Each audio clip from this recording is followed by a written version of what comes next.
The 9,822nd meeting of the Security Council is called to order.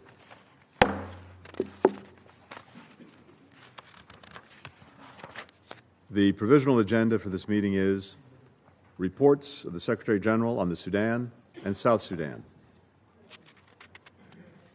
The agenda is adopted.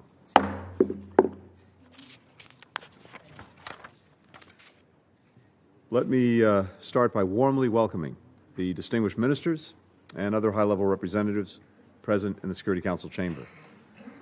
Your presence today underscores the importance of the subject matter under discussion. In accordance with Rule 37 of the Council's Provisional Rules of Procedure, I invite the representatives of Egypt, Sudan, Turkey, and the United Arab Emirates to participate in this meeting.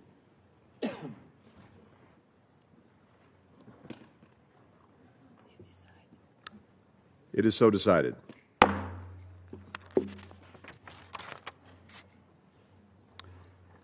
In accordance with Rule 39 of the Council's Provisional Rules of Procedure, I invite the following briefers to participate in the meeting. Ms. Idem Wasornu, Director, Operations and Advocacy Division, Office for the Coordination of Humanitarian Affairs. Ms. Shana Lewis, Preventing and Ending Mass Atrocities, Senior Advisor and Sudan Specialist. And Mr. Saad Bar al-Din, the Sultan of Dar Masalit.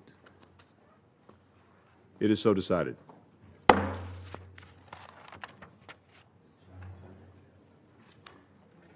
The Security Council will now begin its consideration of Item 2 of the agenda. And I'd like to give the floor to start to Ms. Idem Wasornu. I thank Mr. Bar al-Din for his briefing. I shall now make a statement in my capacity as the Secretary of State of the United States. And let me again thank each of our briefers for their powerful testimony. It was very important for this Council to hear it. To our fellow Council members, on December 19th, 2018, 6 years ago today, the people of Sudan rose up to topple a dictator and reclaim their own futures. Who can forget the iconic image of Allah Saleh, Lady Liberty of the Sudanese Revolution, standing on the roof of a car as she rallied her nation to a new path? One student protester put it this way: "We grinned with freedom on our face." Half a dozen years later, we see on too many Sudanese faces hunger, despair. The military takeover in 2021, the brutal fighting that erupted between the Sudanese armed forces and the Rapid Support Forces in April 2023 have derailed Sudan's transition to democracy and unleashed what is the worst humanitarian crisis in the world. Each day, as you've heard from our briefers, brings new atrocities. Attacks on hospitals, on markets, displaced persons camps, summary executions, women and girls subjected to unspeakable sexual violence. We continue to see war crimes and crimes against humanity committed across vast parts of Sudan. In Zamzam, people have resorted to eating grass and peanut shells. By some estimates, a child there dies every 2 hours for lack of food.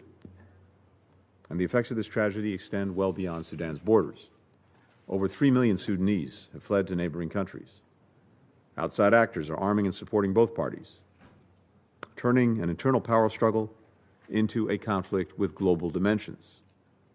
In short, failure to act in Sudan threatens the peace and security that this Council is charged with preserving. The world cannot, must not, look away from the humanitarian catastrophe that's happening in Sudan on our watch, before our eyes.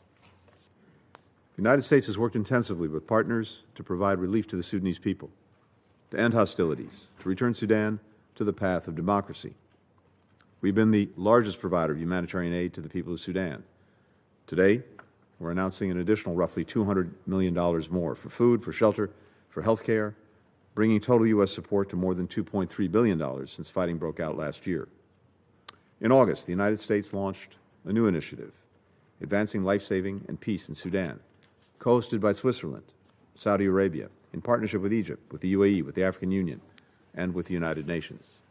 ALPS, as it's called, built on earlier work in Jeddah and Paris, and it incorporates Sudanese civil society, including Sudanese women who are both disproportionately harmed by the violence and essential to ending it.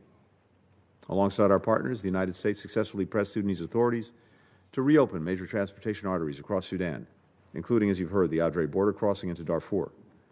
These efforts have allowed aid to reach more than 3.5 million people across Sudan.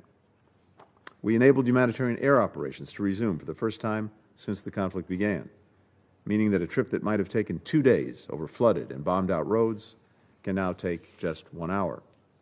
With U.S. leadership, the UN, and the Sudanese Ministry of Health vaccinated over 1.4 million people against cholera, achieving 98% coverage in hard-hit areas. So, this is important progress. It is saving lives, but it is nowhere near enough. So, let me suggest today 4 ways that we can intensify our efforts. First, we have to get more aid, more relief where it's needed most, safely, rapidly, unhindered. In November, aid groups distributed 19,000 metric tons of assistance in Sudan. That was a 4-fold increase since August. Yet to even come close to meeting the immense demand, we need to double that, 40,000 metric tons every single month. It means the international community has to give more to support those in Sudan, as well as refugees in countries like Egypt and Chad that are so generously hosting them. To deliver that assistance, we must finalize and sustain humanitarian corridors that allow aid to get into contested areas. 31 World Food Program trucks are now rolling toward a part of Khartoum that had been cut off from humanitarian support since April of 2023. We have to build on this momentum and regularize this corridor, as well as the ones into El Fasher, into Jazeera, into Al Obeid. Assistance must also be permitted not only to cross the border into Sudan, but to cross territory that is held by the two sides. Both parties have created obstacles, whether it's bombs or bullets, or bureaucracy. Lives depend on this. It depends on flowing aid freely across lines of control. We have to ensure that aid can be dispensed more efficiently. Sudanese authorities have allowed the UN to open 3 new humanitarian hubs and let international aid workers move freely about Sudan. Standing up a 4th hub in central Darfur Zalinge is also vital. It's time for the United Nations and the humanitarian community to activate these facilities and scale up aid delivery as quickly as possible. Second, this Council must press both warring parties to protect civilians, to stop atrocities, to end the fighting.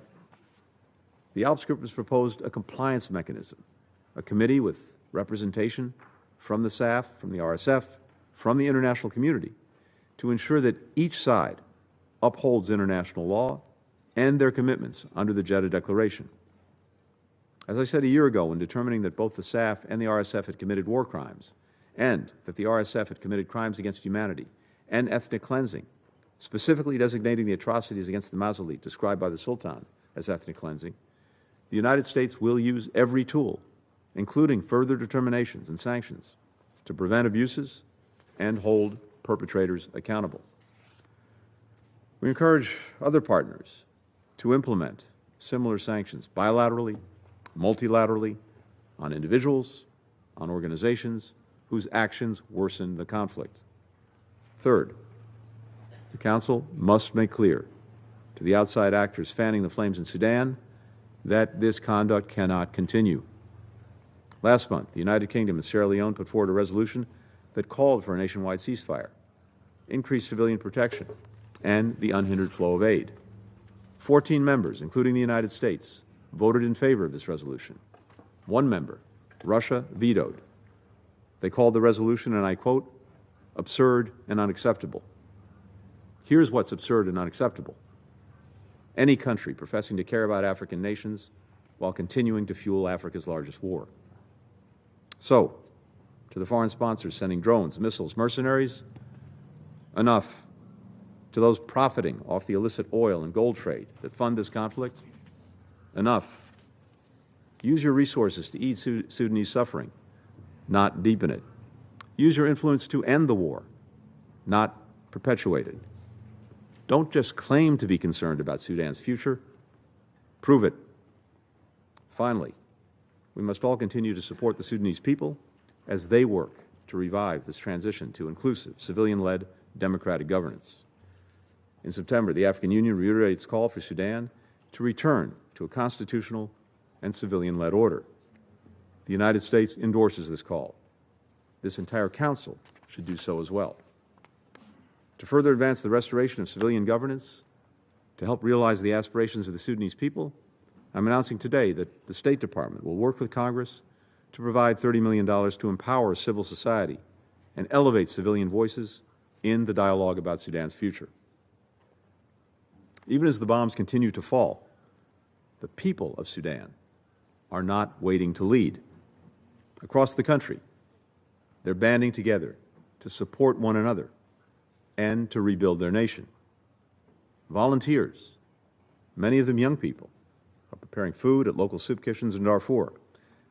They're offering coloring books to traumatized children. They're running health clinics. They're repairing collapsed electrical lines.